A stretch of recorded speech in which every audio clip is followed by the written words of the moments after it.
From 1961 to 1975, American forces carried an arsenal of weapons into the jungles of Southeast Asia. This catalog walks through 18 US-issue weapons that define the conflict, from pistols to rocket launchers, examining how each performed under the brutal conditions of jungle warfare. The M16 rifle became the face of American infantry in Vietnam. Weighing just 6.3 pounds empty, this 5.56mm rifle replaced the heavier M14 starting in 1964. Early models had serious problems. The rifle jammed constantly in humid jungle conditions, and soldiers died because their weapons wouldn't fire. The Army hadn't chrome-lined the barrel or chamber, and they issued the wrong gunpowder. By 1967, the improved M16A1 fixed most of these issues with a forward assist and chrome-lined parts. It fired 700 to 950 rounds per minute on full auto and had an effective range of 500 yards. Despite its rocky start, the M16A1 proved lighter and easier to handle in thick vegetation than any battle rifle before it. The M14 was supposed to be the perfect infantry rifle. Adopted in 1959, this 7.62mm battle rifle weighed 8.7 pounds empty and fired 750 rounds per minute. It replaced the M1 Garand and served as the main US rifle from 1961 until 1967. The problem was the jungle. The M14's heavy recoil made it nearly impossible to control on full auto, and the long 22-inch barrel kept snagging on vines and branches. Troops needed to carry heavy 20-round magazines, which meant less ammo per pound than the M16. The M14 worked fine as a semi-automatic rifle, but Vietnam demanded something different. By 1968, most frontline troops had switched to the M16, though the M14 stayed in service with some units as a designated marksman rifle throughout the war. The M60 machine gun gave infantry squads serious firepower. This 23-pound beast fired 7.62mm rounds at 550 rounds per minute with an effective range of 1,100 yards. Introduced in 1957, the M60 became the standard squad automatic weapon throughout Vietnam. Soldiers called it the pig because of its weight and the way it ate through ammunition. Every man in the squad carried extra belts of 100 or 200 rounds just to keep it fed. The gun had problems though. You couldn't quickly change the barrel when it overheated, and the humid jungle climate caused parts to corrode and jam. The bipod legs broke constantly. Still, when it worked, the M60 delivered devastating suppressive fire that could chew through vegetation and keep enemy heads down during firefights. The M79 grenade launcher earned the nickname Thumper from the sound it made when fired. This single-shot break-open weapon weighed 6.5 pounds and fired 40mm grenades out to 400 yards. Adopted in 1961, it gave every infantry squad the ability to lob high-explosive rounds over obstacles and into enemy positions. The grenade launcher was deadly accurate in the hands of a trained operator. Soldiers could drop rounds through windows at 200 yards or arc them into trenches. The weapon fired high-explosive, buckshot, smoke, and illumination rounds. Each grenadier typically carried 36 rounds split between different types.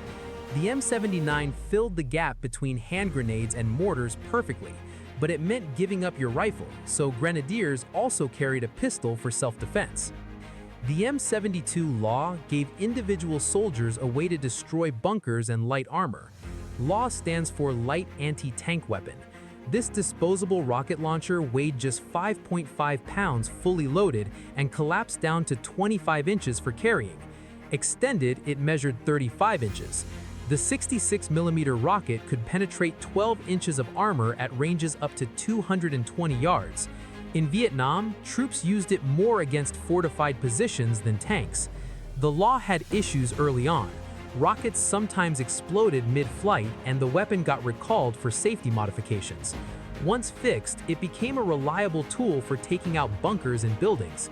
The backblast was significant, so you couldn't fire it from confined spaces. Soldiers could carry multiple LAWs since they were lightweight and disposable after a single shot. The M1911A1 pistol was already an old veteran by Vietnam. First adopted in 1911 and updated in 1924, This .45 ACP handgun served in every American war through the 1980s. It weighed 2.4 pounds loaded with its 7-round magazine and had an effective range of about 50 yards. Most 1911s in Vietnam were well-worn surplus from World War II and Korea, rebuilt multiple times at government arsenals.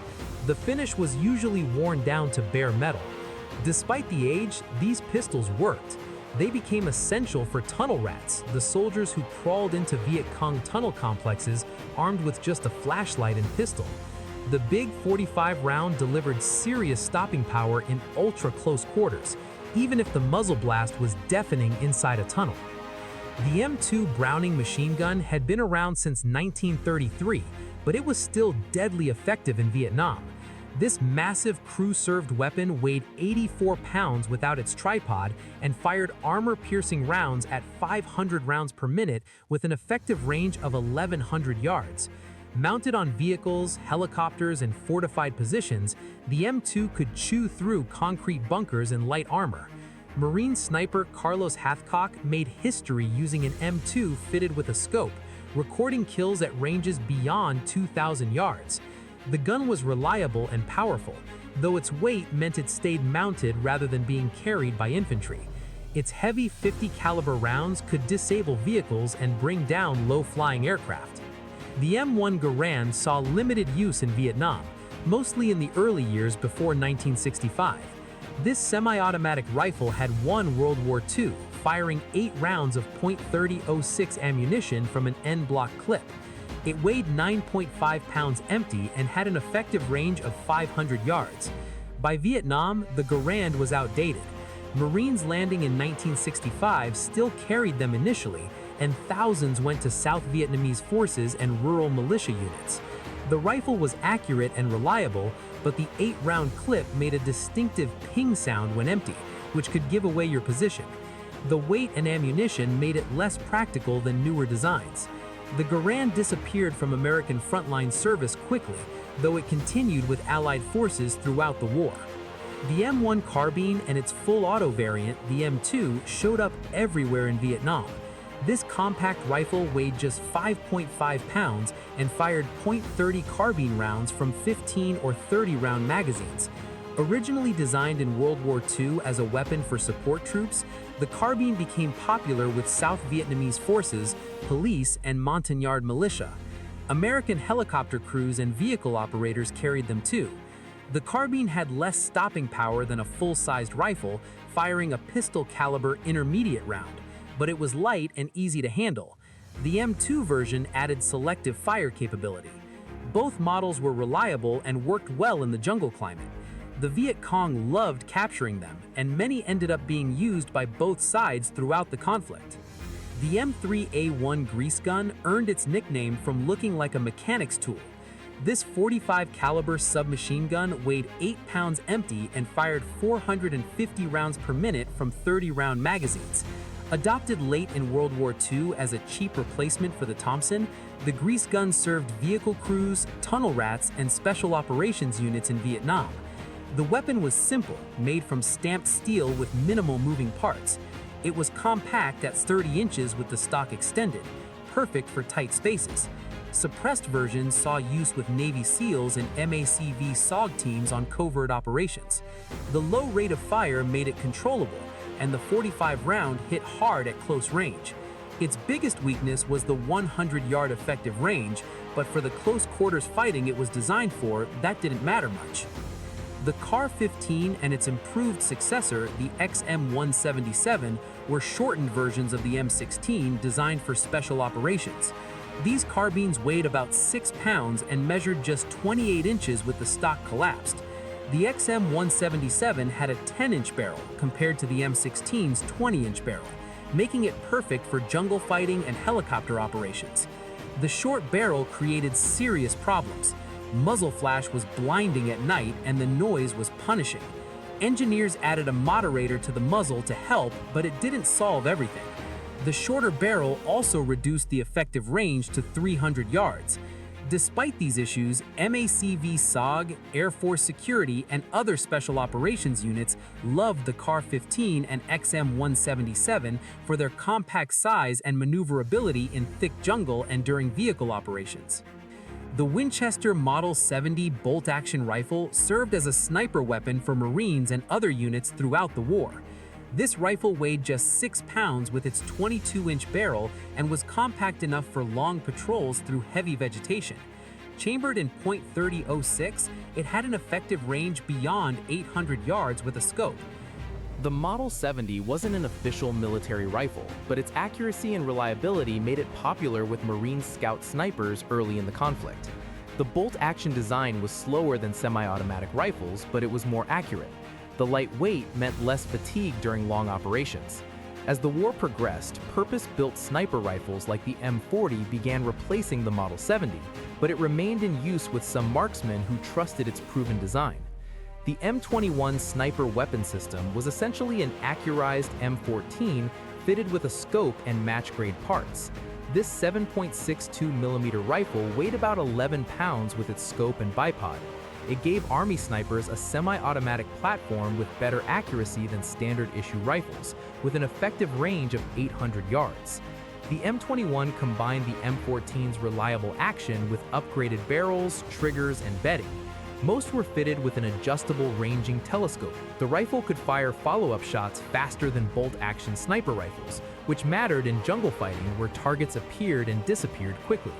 The M21 stayed in Army service through the 1980s.